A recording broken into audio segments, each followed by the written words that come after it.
दोस्तों, मोदी और शाह आजकल अपनी रैलियों में एक बात बड़ी जोर देकर कह रहे हैं कि एनडीए इस बार 400 पार, यानी इस बार मोदी जी 400 से ज़्यादा सीटें लेकर आ रहे हैं। अब दोस्तों, ज़मीनी सच्चाई यह है कि मोदी और शाह दोनों ही आजकल एक एक सीट के लिए संघर्ष कर रहे हैं, एड़ी चोटी का जोर लगा रहे हैं एक एक सीट के लिए। बात 400 पार की है। अब मसलन अगर आप देखें कि अभी तक 4 राउंड वोटिंग के 4 राउंड पूरे हो चुके हैं, तकरीबन 379 सीट्स पर, 379 सीटों पर। और अगर हम प्रतिशत देखें तो आप कह सकते हैं कि 70% सीटों पर चुनाव लॉक हो चुका है इस देश का। और ये अगर पिछली बार से हम तुलना करें 2019 से, तो पिछली बार इन्हीं 379-380 सीटों पर मोदी जी तकरीबन 208, 209, आप कह सकते हैं 209, 210 सीटें उन्होंने जीती थी। बीजेपी की मैं बात कर रहा हूँ।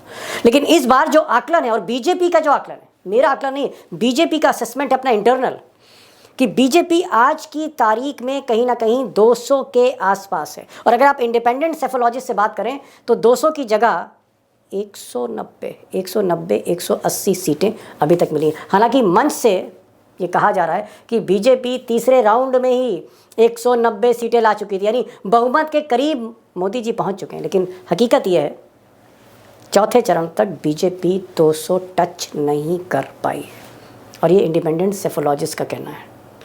और दोस्तों, चुनाव की गणित या मोदी जी की गणित, वो तीसरी बार शपथ लेंगे प्रधानमंत्री की या नहीं लेंगे, तीसरी बार बीजेपी की लगातार सरकार आएगी नहीं आएगी, इसका पूरा दारोमदार आखिरी 3 फेज़ में जो मैंने बताए, 5वां, 6ठा और 7वां फेज़ 1 जून को जो ख़त्म हो रहा है। अगर ये जो 3 फेज़ बचे हैं, जिसमें 164 सीटें हैं, 164 सीटें हैं, अगर इन 164 सीटों में मोदी जी कम से कम अगर 85 सीट नहीं लाते, 85 से 90 सीट नहीं लाते, तो फिर सरकार नहीं बन रही है। मोदी जी शपथ नहीं ले सकते। अगर 164 सीटों में अगर मोदी जी 90 को टच नहीं करते हैं, उसके नीचे जाते हैं, 85, 80 अगर इस पर आते हैं, या 80 से नीचे खिसकते हैं, 60-70 पर अगर आ जाते हैं, अगर 164 में सिर्फ 70 सीटें जीतते हैं, या 70 से कम 60, 55, तो बहुत जिम्मेदारी के साथ कह रहा हूँ कि फिर मोदी जी की सरकार नहीं बन रही है।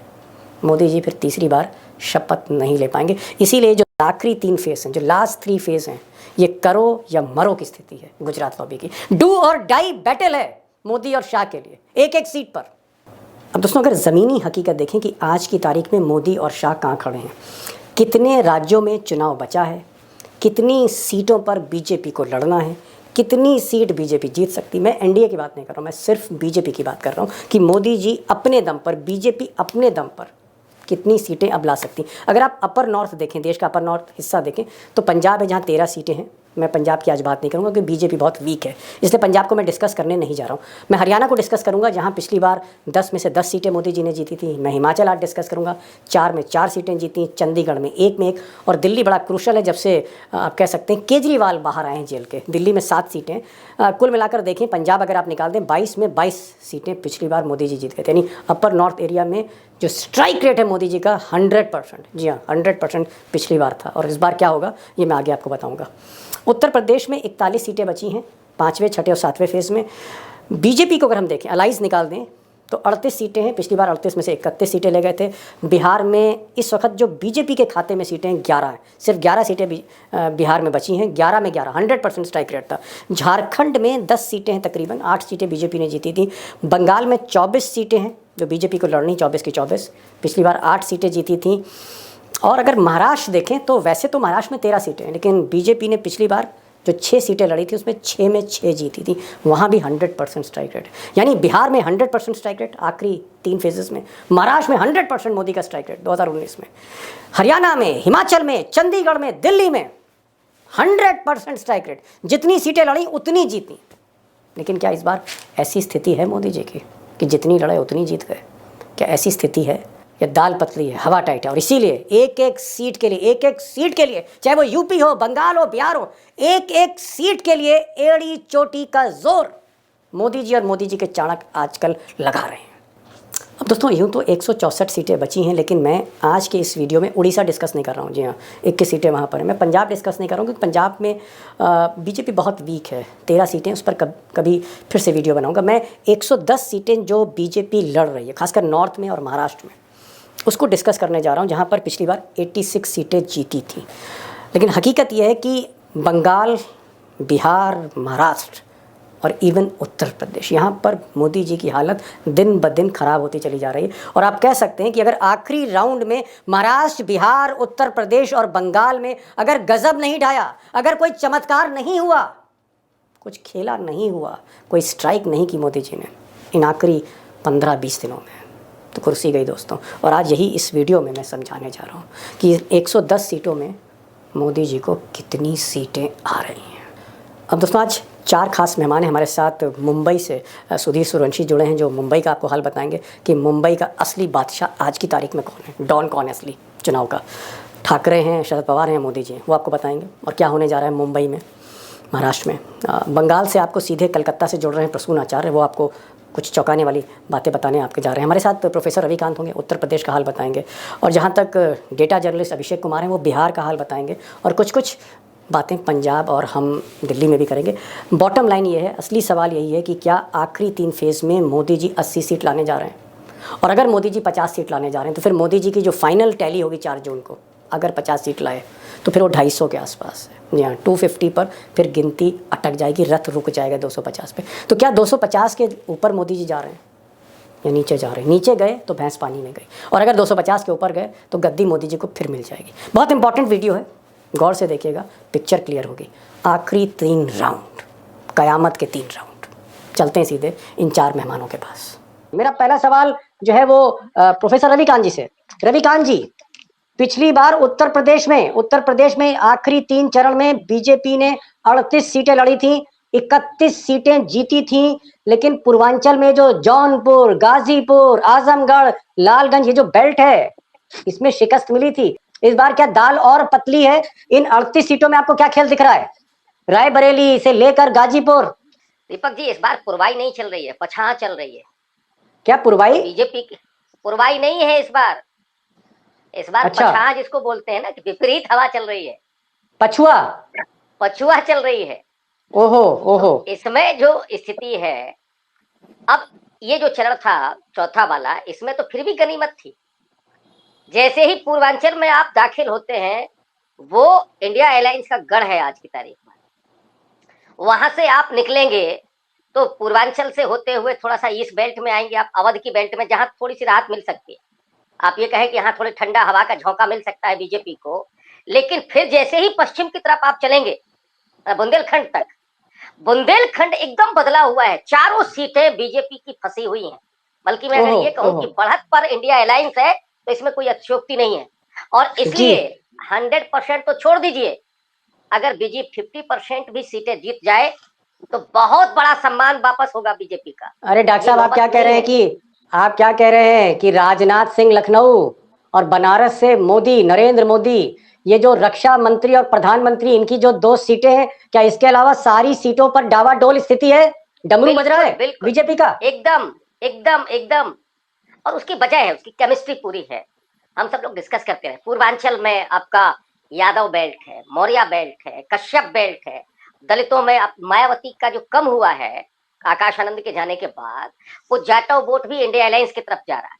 और इधर राहुल गांधी की वजह से जो केमिस्ट्री असली बनी है, वो राहुल गांधी की वजह से। सपा इतना मजबूत नहीं होती, लेकिन कांग्रेस के आने से ये हुआ कि जो ईबीसी वोटर है, अति पिछड़ा है, वो महंगाई और बेरोजगारी से बहुत ज्यादा पीड़ित है। और राहुल गांधी ने जो जाति जनगणना का सवाल उठाया, जो आरक्षण को बढ़ाने की बात की, जो उम्मीदें बनी, उससे वो लौट रहा है। दलित तो संविधान पर वोट कर रहा है। उसका इस समय और कोई दूसरा एजेंडा है ही नहीं कि संविधान बचाना है, तो एंटी बीजेपी वोट करना है, बस आंख बंद करके ये चल रहा है। तो इसलिए मैं कह रहा हूं कि ये पछाड़ है, ये पछुआ चल रही है। और इसमें बीजेपी का सूप बड़ा साफ कहना थोड़ा सा मुझे अटपटा लग रहा है, लेकिन हालत लगभग ऐसी ही। एक चीज और डॉक्टर साहब पूछना चाहूंगा, भी और लोगों के पास मैं जाना चाहता हूँ, एक्सपर्ट्स के पास। एक चीज मैं आपसे पूछ रहा हूँ, मैं आपसे राजनाथ सिंह के बारे में नहीं पूछ रहा कि राजनाथ सिंह लखनऊ से लड़ रहे हैं, क्या होगा। मैं मोदी जी जिन्होंने आज नामांकन भरा बनारस में, मोदी जी के बारे में आपसे नहीं पूछ रहा हूँ। मैं राहुल गांधी के बारे में भी नहीं पूछ रहा हूँ। मैं आजमगढ़, जौनपुर, गाजीपुर, घोसी, लालगंज, ये जो सीटें हैं, डोमरियागंज वगैरह, उन पर भी नहीं पूछ रहा हूँ।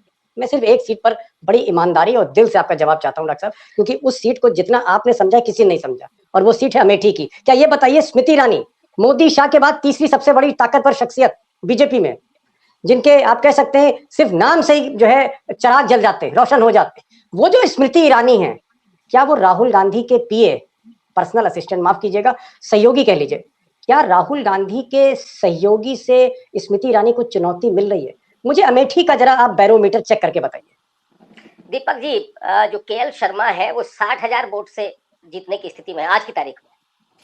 किशोरी लाल 60,000, यस।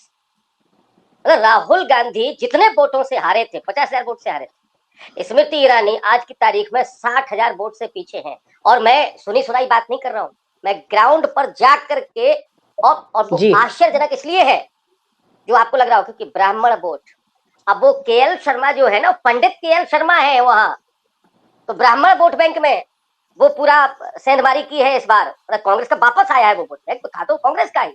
इसके अलावा बढ़िया वोट आया है कांग्रेस के पास, ठाकुर पैसे, वो साइलेंट है, यस। और उस पर डिस्कशन हम लोग कर चुके हैं कई बार, क्यों है ये सबको पता है। नहीं तो आप क्या कह रहे हैं कि बदली हुई? नहीं, आप क्या कह रहे हैं कि मोदी जी ने सारी ताकत अमेठी में झोंक रखी है। मोदी जी की सारी ताकत झोंकने के बाद किशोरी लाल राहुल गांधी के सहयोगी, मतलब राजा छोड़िए, राजा अपने प्यादे से पिटवा रहा है स्मृति ईरानी को। यस, दाव खेल दिया है। और स्मृति ईरानी वो कह चुकी है, हालांकि अब हम हारेंगे भी तो भी मंत्री बनेंगे, लेकिन इस बार देखना है कि वो हार नहीं है और मोदी जी जीत रहे कि नहीं जीत रहे, अब इस पे देखना है। अमेठी निकल चुकी है हाथ से, आज की तारीख में निकल चुकी है।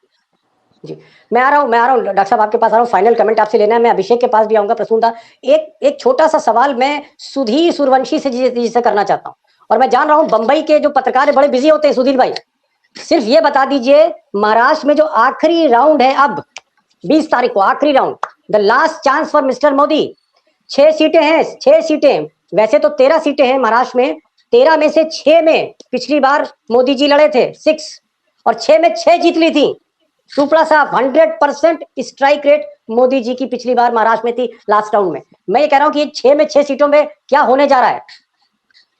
दीपक जी, लास्ट टाइम मोदी जी और भारतीय जनता पार्टी ने जो 6 सीटें जीती थी, उसमें उद्धव ठाकरे का कंट्रीब्यूशन था, हम वो डिनाई नहीं कर सकते। उद्धव ठाकरे का जो 15-20% जो वोट शेयर था उनमें था, इसलिए 6 सीटें जीती थी। आज उद्धव ठाकरे उनके साथ नहीं है, इसकी वजह से मुझे लगता है सिर्फ मुंबई नॉर्थ जो सीट है वहां पे पीयूष गोयल लड़ रहे, वहां पे उत्तर भारतीय और गुजराती 50% है और 50% मराठी है। वो सीट पे मुझे सिर्फ ये लग रहा है बीजेपी को। बाकी पांचों की पांचों सीट, डिंडरी हो, तुम्हारा भिवंडी हो, तुम्हारा धुलिया हो, और बाकी मुंबई के 3 सीटें, ये तीनों के पांचों के 5 सीटें फंसी हुई है, तो उसमें कुछ भी सरप्राइजिंग रिजल्ट आ सकता है। तो ये कोई दवरा है कि मेरे ख्याल से उसमें मेरा कोई संदेह नहीं है। दूसरी बात, ये जो बेल्ट है अभी जो आने वाला जो लास्ट 20 तारीख का बेल्ट है, उसमें उद्धव ठाकरे का बेल्ट माना जाता है कि उद्धव ही अभी जो बैट्समैन रहेगा वो उद्धव ठाकरे ही रहेगा, क्योंकि ये मुंबई की 6 सीटें और एमएमआर रीजन की कुछ जैसे पालघर वगैरह, भिवंडी वगैरह, कल्याण की ये सीटें, तो उद्धव के अगेंस्ट में मोदी शाह, जैसे मराठी वर्सेस गुजराती जैसे वो बाइनरी बनाई जाती है, वैसे वो बाइनरी मेरे ख्याल से जो विदर्भा से शुरू हुआ वो आते आते बम्बई में आ गया है, और उद्धव वर्सेस मोदी शाह ये बैटल अपने को हमको देखने को मिलेगी। सुधीर जी, जो असेसमेंट है, क्या आप सिर्फ 1 सीट दे रहे हैं मोदी जी को या 1 से ज्यादा सीट दे रहे हैं? क्या ग्राउंड रिपोर्ट क्या है? जो 5 सीटें उसमें कुछ भी खेला हो सकता है, कि ऐसे कोई कॉन्फिडेंस नहीं कर सकता कि पांचों के पांचों सीट महाविकास आघाड़ी और बीजेपी आएगी, उसमें कोई बता नहीं सकता। मेरे ख्याल से तभी भी जब बम्बई की सीट है उसमें काफी एडवांटेज उद्धव ठाकरे के साथ है, क्योंकि यहाँ पे मैं आपको बता देता, मामू फैक्टर चल रहा है बम्बई में। मामू फैक्टर, मामू यानी कि क्या, मराठी और मुस्लिम फैक्टर। जैसे विदर्भा में डीएमके फैक्टर था, 3M मराठवाड़ा में था, वैसे ही मुंबई में मामू फैक्टर चल रहा है। मुस्लिम और मराठी एक साथ हो गए। प्रोफेसर साहब, ये कह रहे हैं कि पिछली बार 6 में 6 सीटें जीती थी मोदी जी की, 100% स्ट्राइक रेट थी आखिरी राउंड में। और सुधीर जी जो एक एक्सपर्ट है महाराष्ट्र के, ये कह रहे हैं कि मैं सिर्फ पीयूष गोयल की सीट दे सकता हूं, बाकी सारी सीटें फंसी हुई हैं।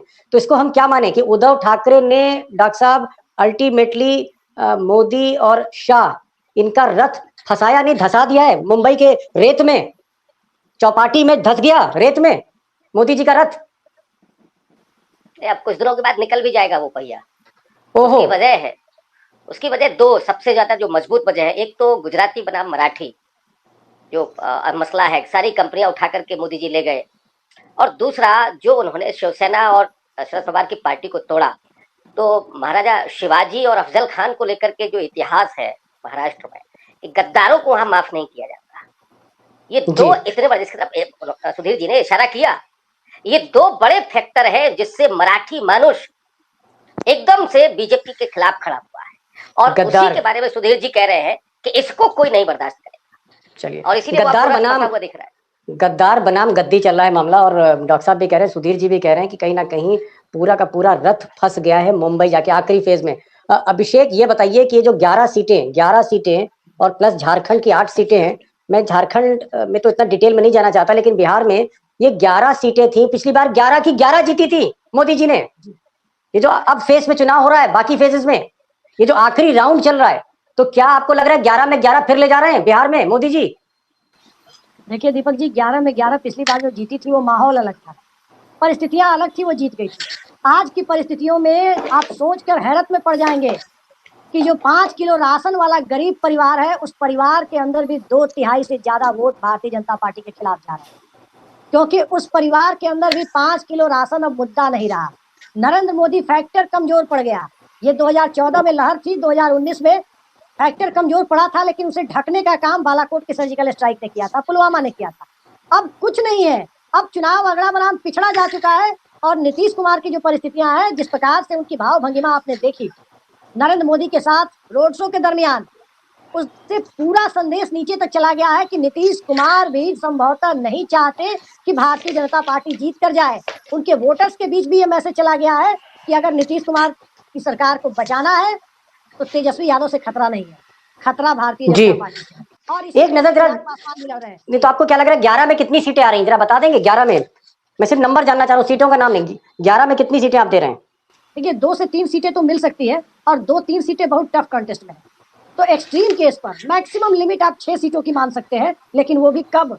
जब भारतीय जनता पार्टी की अनुकूल परिस्थितियां अगले 10 दिनों में निर्मित हो जाए, 15 दिनों में, तब, अन्यथा नहीं। मतलब 11 में से 4-5 सीट, 3 से 4 सीट मैक्सिमम आप कह सकते हैं कि ओहो, जाति जनगणना के बाद का माहौल है, इसको भी समझ। मतलब 100% से जो स्ट्राइक रेट है काफी नीचे आ गया। एक जरा मुझे अभिषेक, मैं प्रसून आपके पास आ रहा हूँ, लेकिन एक इनसे स्टेटमेंट और लेने। मैं बात कर रहा हूँ 100% स्ट्राइक रेट जहाँ थी, हरियाणा बचा है, हरियाणा में 10 सीटें हैं, 10 में 10 जीती थी, हिमाचल में 4 में 4 जीती थी, दिल्ली में पिछली बार 7 में 7 जीती थी, चंडीगढ़ में 1 में 1 जीती थी। 22 सीटों में 22 सीटें जीती मोदी जी ने पिछली बार। इस बार क्या लग रहा है आपको? फटाफट बताइए, हरियाणा में क्या लग रहा है, दिल्ली में क्या लग रहा है? मैं अगर बहुत साफ गोई के साथ बोलूं दीपक जी, तो एकमात्र सीट जिस पर भारतीय जनता पार्टी अपने आप को कंफर्टेबल पा सकती है, वो है ईएमआई वाली सीट।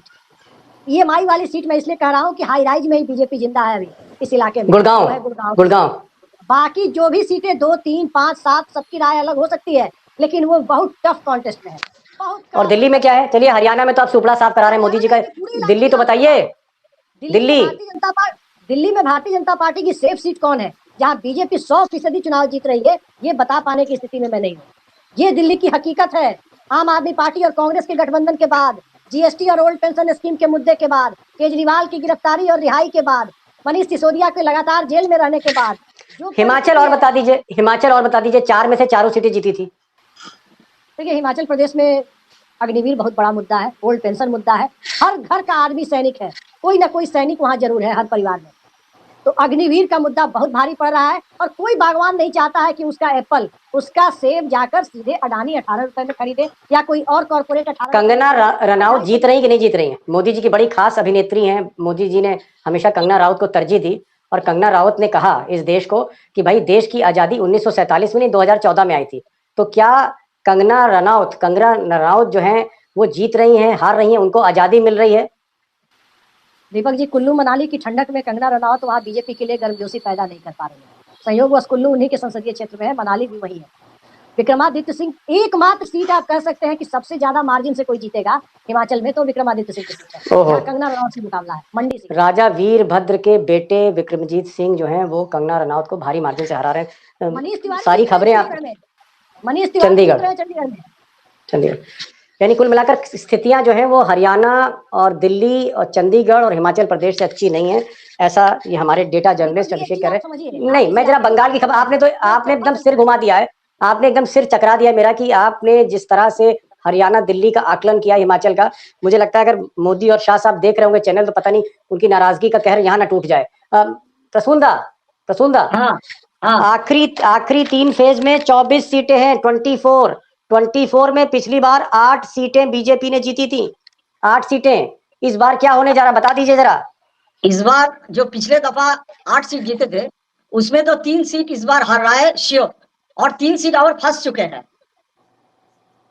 उसमें। 3 सीट डेफिनेटली हार रहा है, एक 2 आदिवासी क्षेत्रों का, एक झारग्राम और एक पुरुलिया हार रही है, और एक बांकुड़ा भी हार रहा है। 3 सीट उसका हारना एकदम मोटा मोटी तैयार है, और 3 सीट, एक मुतुआ वाला बनगा है फर्स्ट है, एक बैरकपुर है अर्जुन सिंह का वो भी फंस चुका है, तीसरा है हुगली का वो सीट भी फंस चुका है। 3 सीट जो है वो फंस रहा है। एक सीट इस बार गेन कर सकता है। शुभेंदु अधिकारी उस टाइम में तृणमूल का था और कमाल संभाल रहा था मिदनापुर का, तमलुक का। इस बार वो बीजेपी का तरफ से कमाल संभाल रहा है, तो एक सीट उसका गेन हो सकता है।